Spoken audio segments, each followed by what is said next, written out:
markets will close at 1 p.m. Ahead of the 4th of July holiday photo, Bloomberg Wall Street was set to open higher on Tuesday on the back of gains in oil prices and shares of big technology companies. Trading volumes are expected to be lower in the day as markets will close at 1 p.m. ahead of the 4th of July holiday.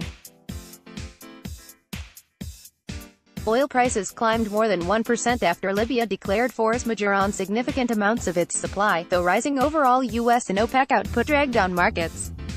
But the specter of trade turbulence continued to loom over the markets, with President Donald Trump on Monday warning the World Trade Organization of doing something if the United States is not treated properly. Investors are wary of a July 6 deadline when Washington is set to impose tariffs on $34 billion worth of Chinese goods, with Beijing expected to retaliate with tariffs on U.S. goods. Wall Street, however, was set for another firmer session as investors positioned for strong Silicon Valley earnings before the reporting season starts next week.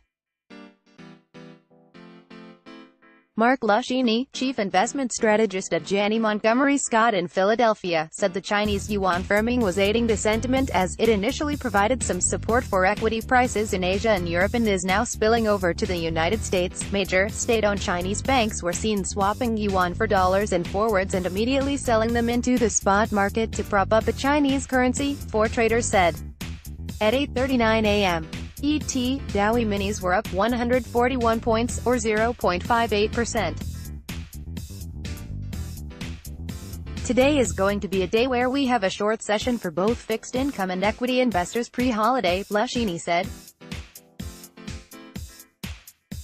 There's not going to be a lot ultimately taken away from today's trading regardless of what direction the market goes in. Shares of Netflix gained 0.7% in pre-market trading after a Wall Street analyst forecast the company would beat second quarter earnings estimates due to its original series. Other heavyweight technology stocks were also trading higher, but Facebook declined 1.3% on a Washington Post report that the federal probe into the Cambridge Analytica data breach had been broadened. Tesla fell 1.1% and was set to add to its 2.3% drop from Monday when the electric car maker said it met its Model 3 production goal but failed to convince investors it could continue to do so. Other automakers will also be in focus as they will report sales for June. On the economic front, May factory orders are expected to have remained unchanged, after decreasing 0.8% in April. The data is due at 10 a.m. Eastern Time. Reuters.